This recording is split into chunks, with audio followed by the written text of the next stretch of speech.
Hi guys. Oh my gosh. I'm hungry. South Africa has by far the biggest population of all African countries, being home to almost 90% of all African white rhino.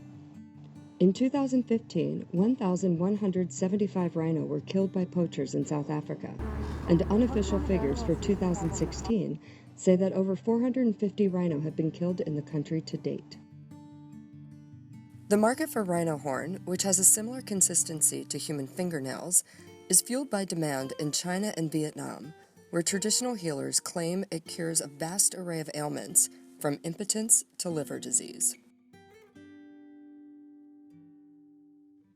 In northeastern South Africa, a small orphanage is on the front lines of the rhino wars. Lying on the southeast border of Kruger is Care for Wild Africa. Run by Petronella Nieuwold, Care for Africa has, with the help of international volunteers, raised over 26 rhino babies for over 10 years after their mothers were murdered in Kruger for their horn. It's actually a really exciting week to be here at Care for Wild Africa because they just got in a 2-week-old rhino. Her mother was shot and poached in Kruger, and then she came in pretty rough shape. They called in Saturday afternoon and say, listen, there was a poaching incident. Rangers and people patrolling all over the place, and someone must have either heard the gunshots. They went out to search, they found the mom. And Rhino has been brutally killed, horns cut out, and so the poachers are on the run and they think there's a baby. Choppers can't fly, when the sun is going down. So the next morning when they went out, they found the little one by her mom with the hyenas, and they picked her up and brought her here. Yes, ripped out of her head. There's wounds open, the blood is streaming from her head. Bitten by a hind leg, bitten on her nose. And he said, Petronella, what are we going to do? She got medical treatment. She's been here a week now, and everything seems to be healing really well. And they named her Nuri. Do you think Nuri's going to make it?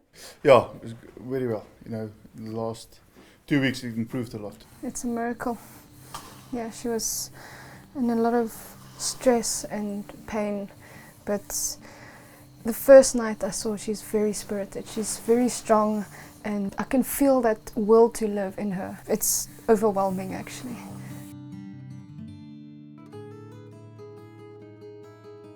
It's all privately funded, but they also use volunteers, which is kind of a misleading word because you pay about $3,500 a week to come live here.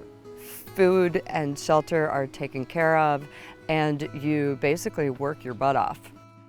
It's kind of like the world's most expensive petting zoo. I've been staffed for a month and a week. There are about 6 workers, laborers, and then there's about 6 or 7 of us working with the animals and the admin, and then we have the security guards patrolling days and nights. Some volunteers come for 2 weeks, others for 8 weeks. They will come, they will live here, they will work every day around the clock. So we get up at 6 so that we can be down at the barn at about 6:30, start preparing the milk. 6:45 we go down, feed the rhinos.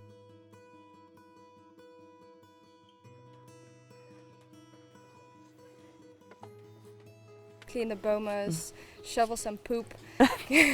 So we work quite hard. It's quite busy, but it's also enjoyable.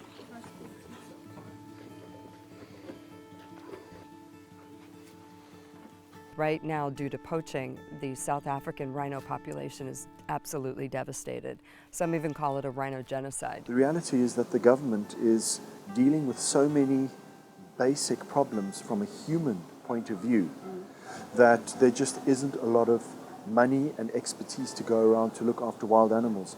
So the private sector has had to pick up this mantle. We've said, well, let's take this as an opportunity. Let's take it as a challenge.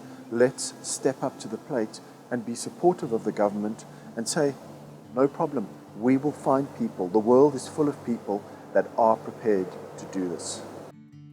Rhino horn is so great, poachers have even struck at the orphanage. Several years ago, Care for the Wild lost one of their rhino to a poacher who had killed it for just 2 inches of horn. If places like this didn't exist, there would be no rhino in all of South Africa.